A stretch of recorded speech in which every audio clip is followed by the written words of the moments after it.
What's up, guys? So the results for Lucky Linwood just came out like 20 minutes ago. So I'm going to be reconstructing the 3.96 clock single that I got at that competition this past Saturday.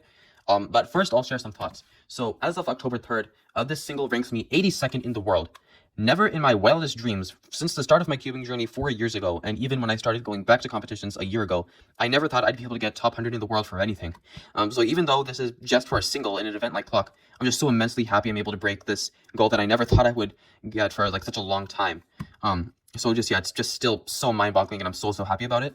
And another thing to mention is just the mental state I was in going into this clock average. So I don't think I've said on this channel, but another event that I've been practicing really hard is pure minx. I learned full L3 and everything. So in this competition, in the first round, I got a sub 3 2.92 average, which was really good for me. So I was really hoping to do well in the finals. But I ended up plus 2ing out of a 3.71 average, which would have gotten me first place and my second ever gold medal. And so that was a massive goal. It's like win pure minx leading up to that competition. And so like to not get it by just like 1 plus 2 was just like absolutely devastating. So I was completely like bummed out for the course of this average. And in retrospect, that probably helped my nerves a bit because I just did not care about this clock average after pure minx. So it probably helps me to, not DNF under the pressure. So yeah, without further ado, let's get into the scramble. It'll be in the description.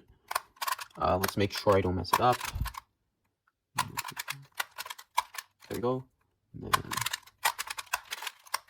Right, that, okay? So right off the bat, you can see some pretty lucky things for this scramble. A whole bar of 3 solved here, and these 2 paired right here.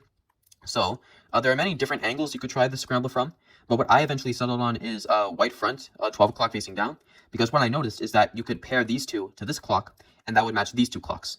So what I did is that I put the clock down like this, hands on timer, and then you solve these 2 like that, and then you solve it to the other 2 clocks, and you solve it to 12 like that, then you flip, and I think you can see that you have 2 corner skips, which is just pretty lucky. I don't know the odds of that, but it is pretty lucky. So then I just paired these 3 to this left side, like so.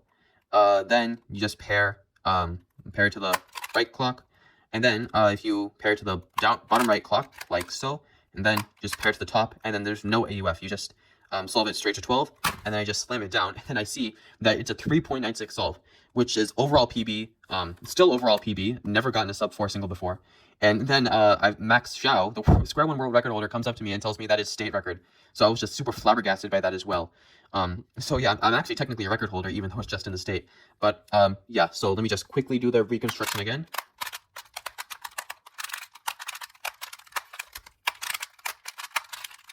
All right, quickly again. So do inspection. I'll set it down like this. These 2, these 2, these 2.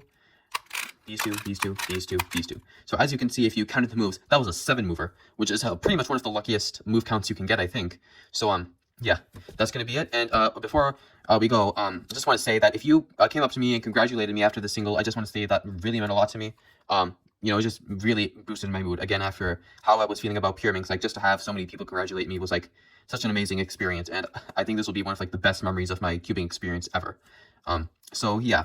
I'm just rambling at this point because it's just still so surreal. But yeah, until next time, peace.